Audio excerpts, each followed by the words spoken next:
Olá pessoal, eu sou o Klaus e hoje vou falar um pouco para vocês do câmbio automatizado DSG e dos câmbios automáticos com conversor de torque, certo? E algumas diferenças e vantagens de cada um, tá bom?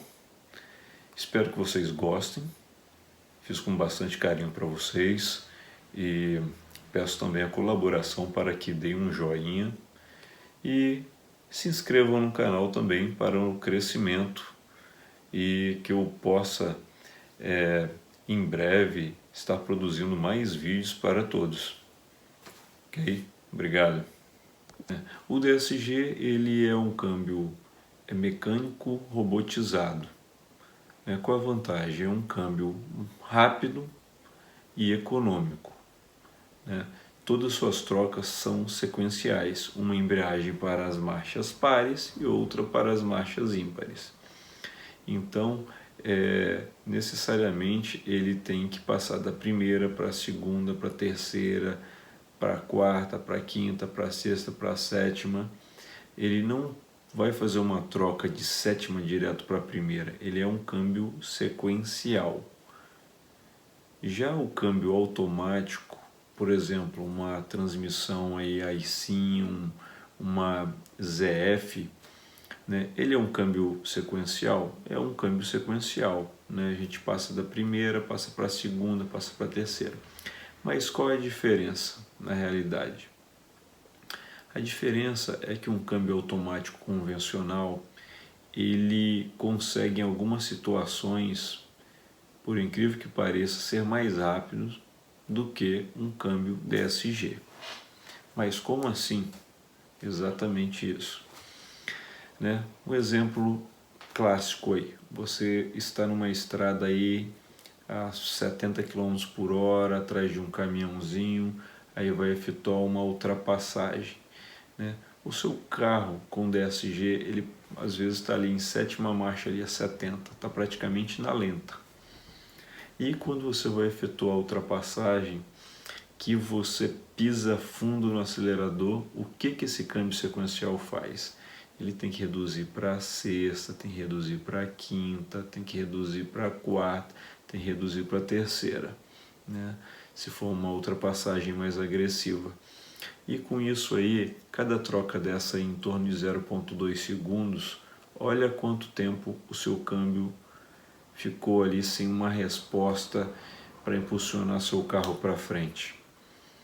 Então, isso na minha opinião, é ruim. Já o câmbio automático com conversor de torque, eu tenho, por exemplo, eu já tive o DSG e já tenho hoje uma BMW com câmbio ZF 8HP45. Esse câmbio aí, para mim, é o que tem de melhor hoje no mercado em termos de robustez, conforto e economia. Não estou ganhando nada da BMW para estar falando isso. Inclusive tem outros veículos que usam, a Amarok mesmo, ela vem com esse câmbio 8HP, porém 4x4 4Motion. E para mim é o melhor câmbio também que é utilizado em caminhonete. Também não estou ganhando nada por falar isso. Mas o que acontece nesses câmbios automáticos, um câmbio, por exemplo, i-Sim, que é da Toyota, Esses câmbios, quando você está atrás de uma carreta na mesma situação aí que eu comentei anteriormente, você consegue estar numa última marcha dele e quando você pisa fundo, dá um quick down lá no pedal do acelerador, que vai lá no batente, bate lá na lata, ele simplesmente abre uma solenoide e ele vai para a marcha mais adequada, praticamente no mesmo tempo de uma troca sequencial. Ou seja, se o DSG ele leva 0,2 segundos e, por exemplo, um i-Sim leva 0,3, um outro automático leva 0,3 segundos para efetuar a troca, Só que o automático ele abre uma eletroválvula e já vai para aquela marcha que seria a marcha mais adequada instantaneamente. Então, numa situação de emergencial, acaba sendo um câmbio mais seguro do que um DSG. Aonde o DSG leva vantagem? Numa pista de prova, só isso, né? O DSG também leva uma grande desvantagem na hora de efetuar uma baliza com uma vaga apertada. Uma vez no automático você tem uma precisão muito grande por conta do conversor de torque, você pisa no freio e solta o freio gradativamente, o conversor de torque está ali, está trabalhando, mesmo com o carro com o pé no freio, certo? Então quando você tira um pouquinho, ele já começa a empurrar o carro lentamente, você tem bastante precisão para estacionar. Já o DSG não, como eu disse antes, ele é um carro automatizado, ele é um carro mecânico com robô. Então o que o robô entende? Ele entende quando você tira o pé do freio que o carro quer andar já na rotação mínima do motor. Então fica mais difícil de você fazer esse controle de precisão para uma baliza, né? Porque uma vez que você solta o pé, o carro já quer andar mais rápido. Fica bem mais difícil, né? Tem outros detalhes também que o câmbio automático leva bastante vantagem, mas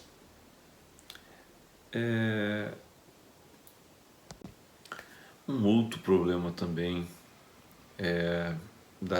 dos carros com caixa DSG é problema de descalibração da mecatrônica. É muito mais comum do que um problema de descalibração aí de um câmbio ZF, por exemplo, de um iSIM, né? Normalmente um câmbio desses aí automático, ele pode vir com algum parâmetro de configuração que pode sofrer algum ajuste, né? Já o DSG, ele realmente, as embreagens, ela tem um desgaste, então de tempos em tempos você tem que levar lá para realmente fazer uma calibração, e o interessante é levar mesmo numa concessionária aí, porque evitar maiores problemas, né? Às vezes você leva num lugar que não tem um especialista, o barato acaba sendo mais caro. Portanto, o adequado é levar em quem conhece, né? Quem fabricou. Isso é interessante. Mas, assim, hoje eu vejo que melhorou muito a tecnologia em relação aos câmbios automáticos. E, bom, a experiência que eu tive com a BMW, com o câmbio ZF, foi excepcional.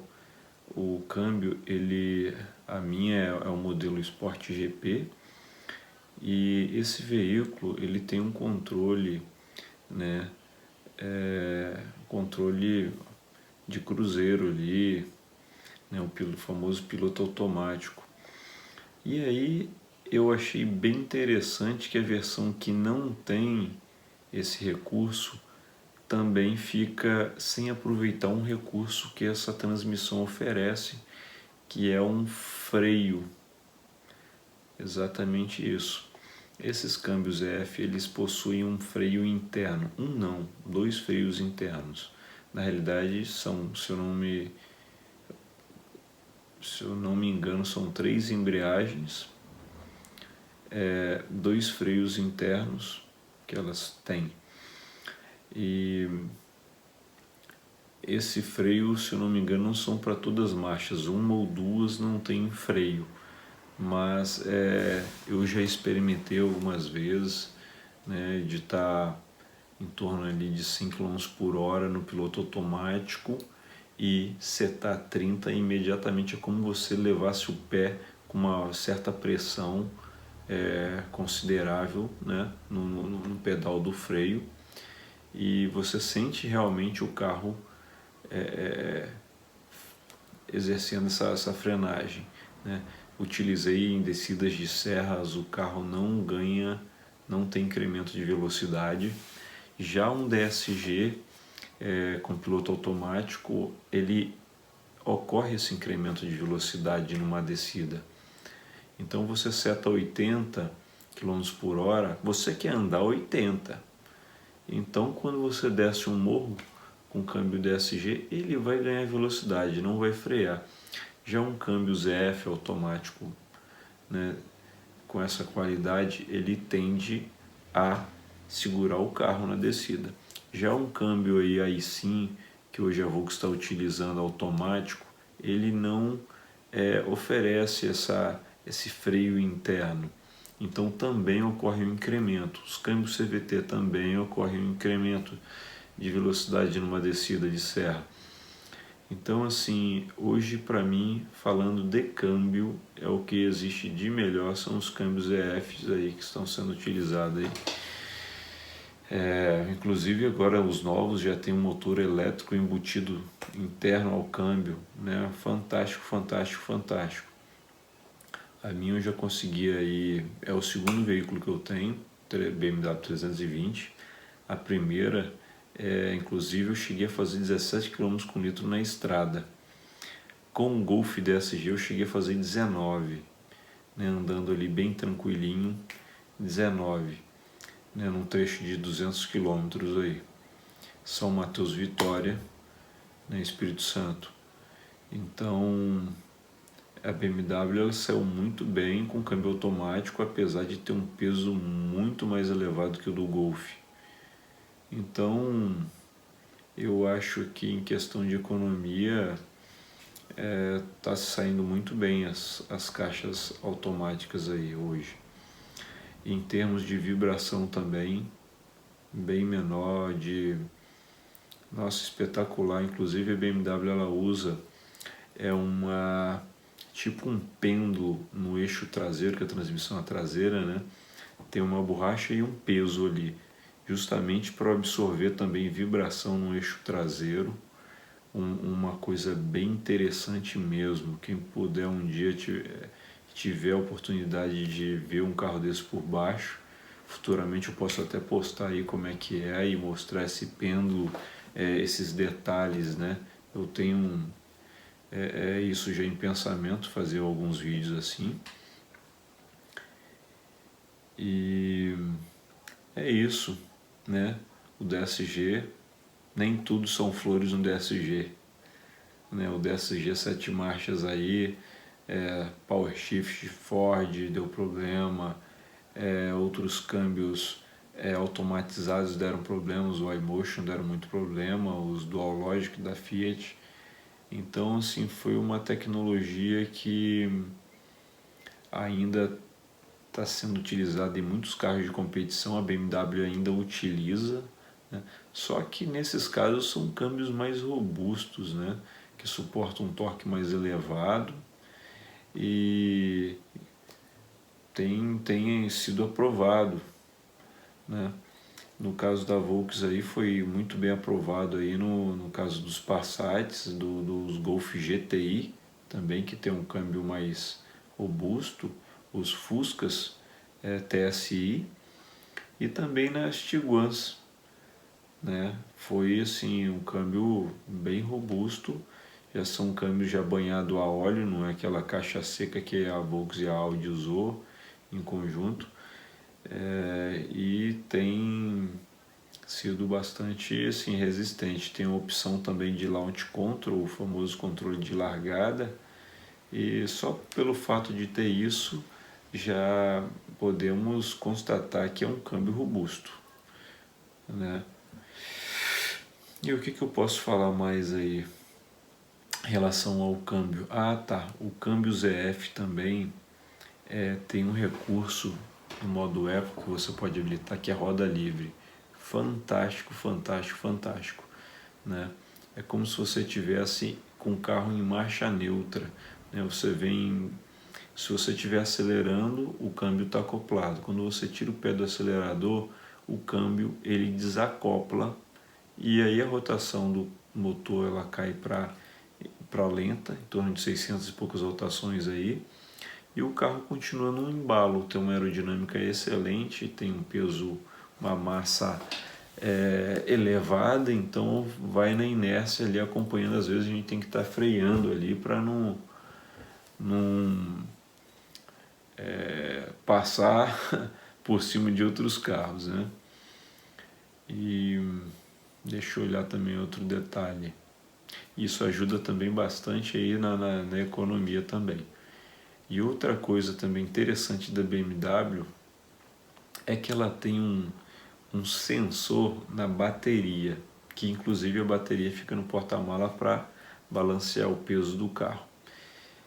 E esse sensor, ele faz o seguinte, qual a função dele? A função é justamente ver se é necessário o alternador estar alimentando essa bateria, carregando essa bateria, né? Se estiver necessitando de carga realmente, aí no modo eco talvez ele não acople esse modo eco, né? Porque ele vai dar, no caso, prioridade para carregar a bateria. Em todos os modos aí, a BMW ela tende a carregar a bateria quando você tira o pé do acelerador por um tempo, aí ela, nesse momento, ela utiliza aí para recuperar um pouco dessa energia e estar recarregando a bateria. Um recurso bem interessante que ajuda na economia, e talvez isso explica porque ela consegue uma autonomia bem elevada aí na estrada, né? E na cidade, inclusive, ele não é um veículo beberrão, não é, apesar do peso e potência que tem. Se sai muito bem também, né? E é isso. Espero que vocês gostem. Não deixem de se inscrever, de dar aquele joinha. Isso é muito importante para o crescimento aí do canal. Valeu, galera. Grande abraço. Espero fazer mais vídeos aí como esse e dar continuidade aí e para o crescimento aí do canal também. Grande abraço.